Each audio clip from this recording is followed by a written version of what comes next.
Senhor presidente, eu lamentavelmente venho à tribuna hoje para falar de mais um assunto que tem me trazido com frequência aqui para este mesmo lugar. Assunto que, aliás, Vossa Excelência tem acompanhado, porque Vossa Excelência dirige a maior parte das sessões em que eu subi à tribuna e falei sobre a privatização do setor elétrico brasileiro, particularmente a privatização das empresas distribuidoras de energia elétrica e, entre elas, a empresa de distribuição de energia e geração também do meu querido estado do Amazonas. Lamentavelmente, apesar de uma decisão judicial, no dia de ontem, uma decisão judicial contrária, no dia de ontem a Eletrobras realizou o leilão da Amazonas Energia. E, senhor presidente, dessa forma privatizou a Amazonas Energia.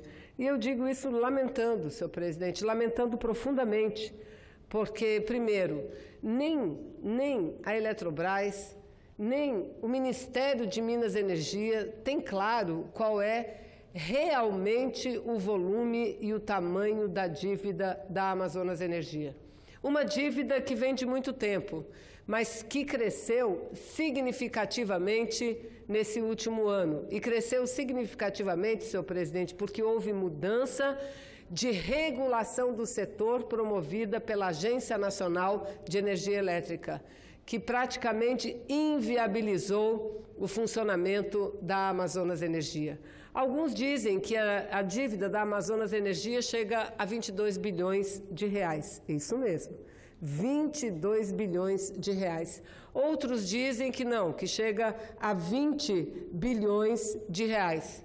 Mas, na realidade, o que se sabe, senhor presidente, é que a Amazonas Energia tem uma dívida monstruosa. E o governo federal tentou sanear a empresa antes da sua privatização. Primeiro, através de uma medida provisória que foi rejeitada pelo Congresso Nacional.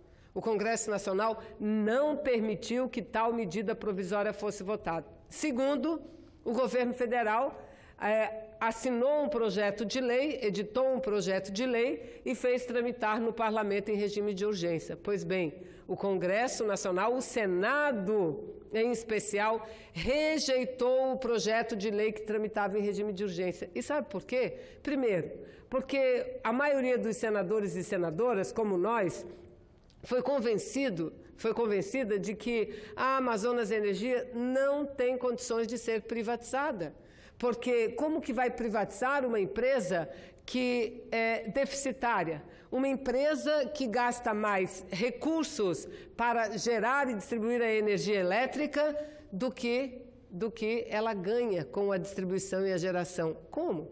Ora, só tem uma forma: privatiza-se, garantindo a ela, empresa privada, o subsídio público. Aí não dá, senhor presidente.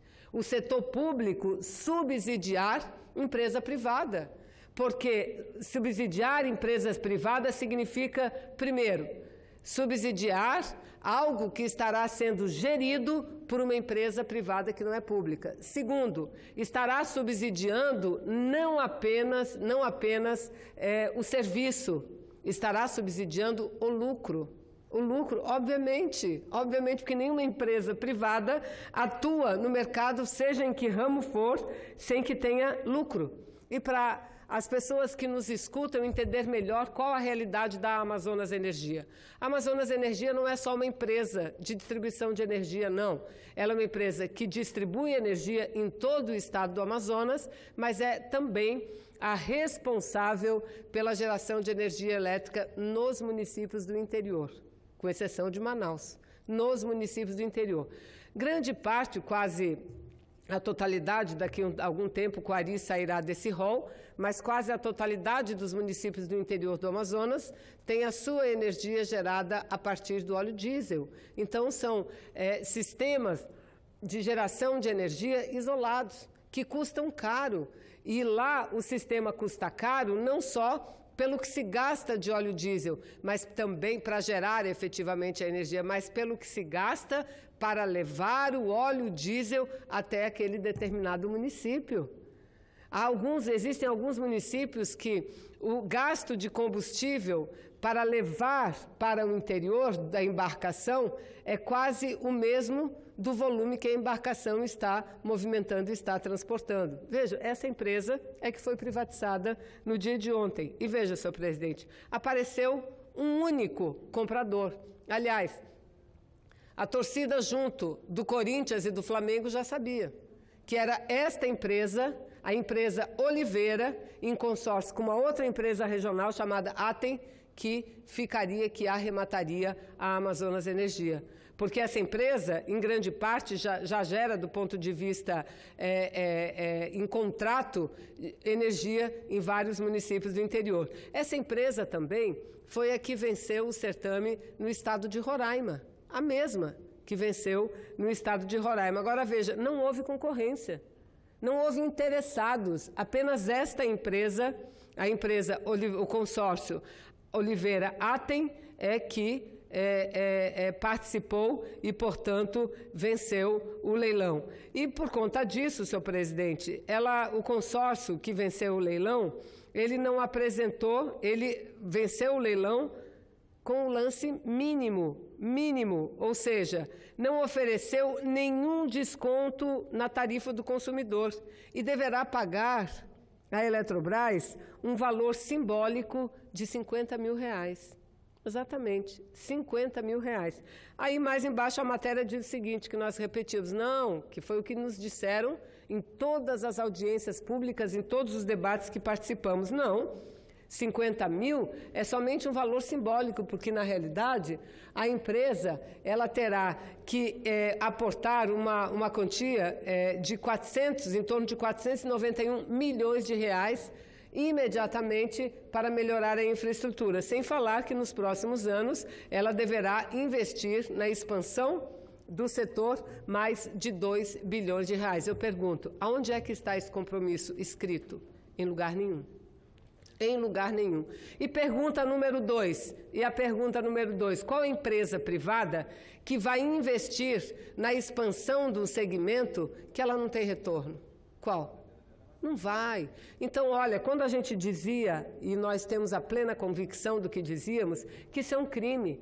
Privatizar a Amazonas Energia significa promover um crime contra a economia popular e contra o estado do Amazonas. O programa Luz para Todos corre risco, senhor presidente, corre risco, porque o Luz para Todos não é apenas a parte de levar a infraestrutura, de levar a linha com energia, é a manutenção de toda a infraestrutura que foi colocada.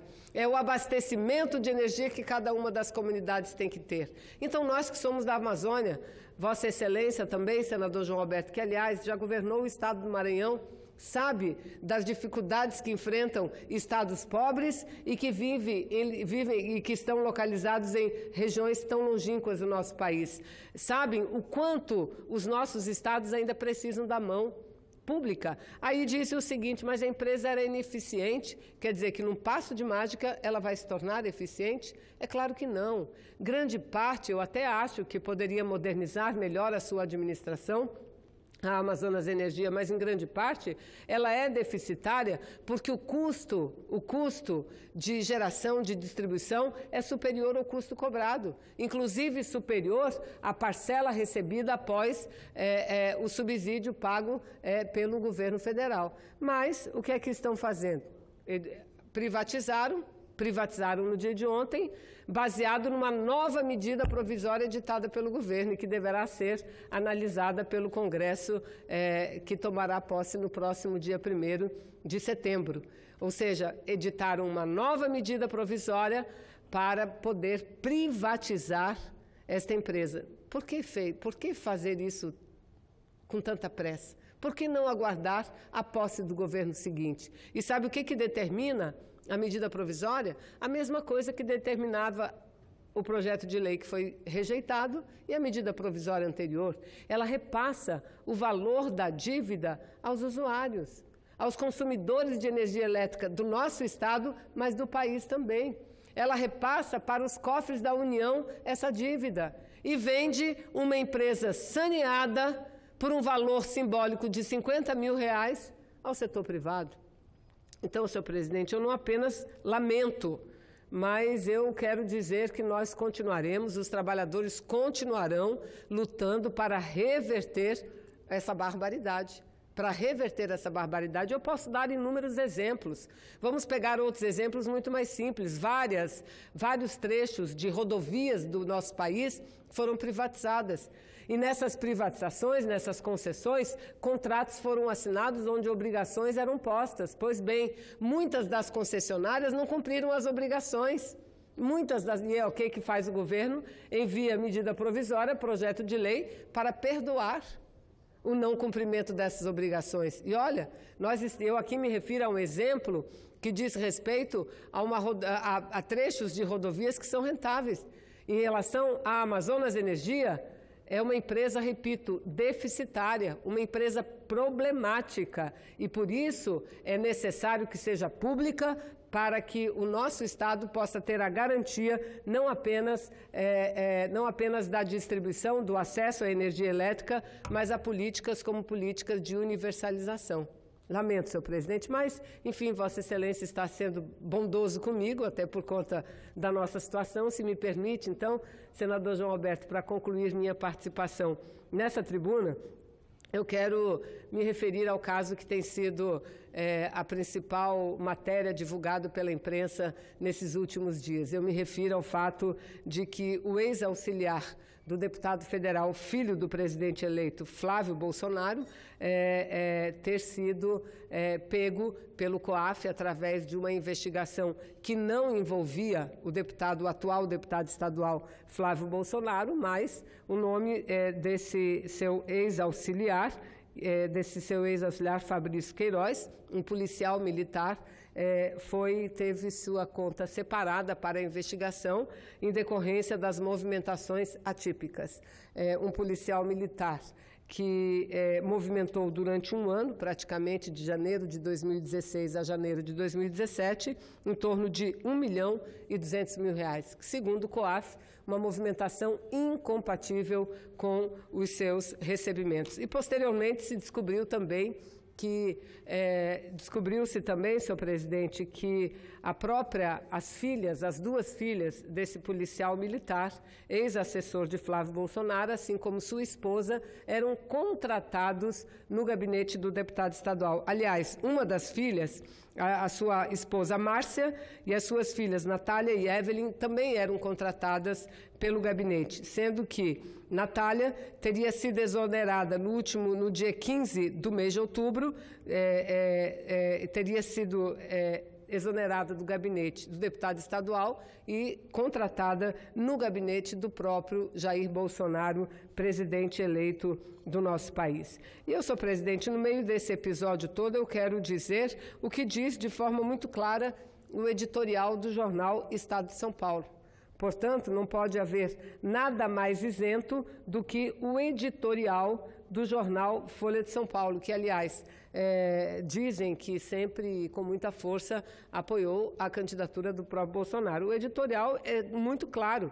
O editorial mostra a necessidade da investigação dessa denúncia grave, que envolve não apenas um deputado estadual, filho do presidente eleito, mas envolve o próprio presidente eleito, porque entre os saques, R$ 24.000 foi parar na conta de Michele Bolsonaro, esposa de Jair Bolsonaro, que justificou à opinião pública que aquilo se referia ao empréstimo, ao pagamento de um empréstimo. Pois bem, o que diz o editorial? Que tudo tem que ficar explicado, absolutamente tudo. E que é um equívoco, não apenas do presidente eleito, mas de toda a sua assessoria, como, por exemplo, Onyx Lorenzoni, que eu tive a oportunidade de assistir ao vivo a entrevista pela Globo News, a entrevista que ele concedia, quando perguntado sobre o fato, ficou extremamente nervoso, voltou atrás dizendo que fosse investigar o Petrolão, o Mensalão, questionou o porquê que o COAF não estava no Mensalão, no Petrolão, e que aquilo era um absurdo, estavam querendo criar o terceiro turno, estavam perseguindo o presidente eleito. Ora, ele deveria ser o primeiro a dar uma explicação lógica, como coordenador da equipe de transição, uma explicação rápida, lógica, convincente e real, para que sim as especulações cessem para que as especulações parem, ou seja, é o próprio editorial do Estado de São Paulo de hoje que diz o seguinte: a governabilidade exige clareza de informações e não comporta explicações pela metade, muito menos por parte de quem se elegeu, proclamando a alvorada da honestidade na política. Ou seja, senhor presidente, segue o editorial dizendo que o presidente eleito deve explicações consistentes à nação e ao povo brasileiro. E é exatamente isso. Não pode iniciar um mandato com tantas dúvidas, porque isso aqui é muito grave. Eu não estou aqui condenando absolutamente ninguém, porque talvez eles podem até provas, apesar de haver especulações de que o que a conta desse policial Fabrício Queiroz seria uma conta de passagem, ou seja, uma conta de repasse de contribuições de assessores, que depois iriam certamente para o deputado, mas isso é uma especulação. Jamais eu poderia subir à tribuna e dizer que eles são corruptos ou condená-los, pelo contrário. O que devemos e podemos, e aliás, e devemos fazer é exigir esclarecimentos e exigir investigação. Aliás, sobre isso, o futuro ministro da Justiça, ex-juiz federal Sérgio Moro, disse que, quando questionado sobre o fato que era inoportuno ele falar. Veja, inoportuno. Ele agora é gente da política.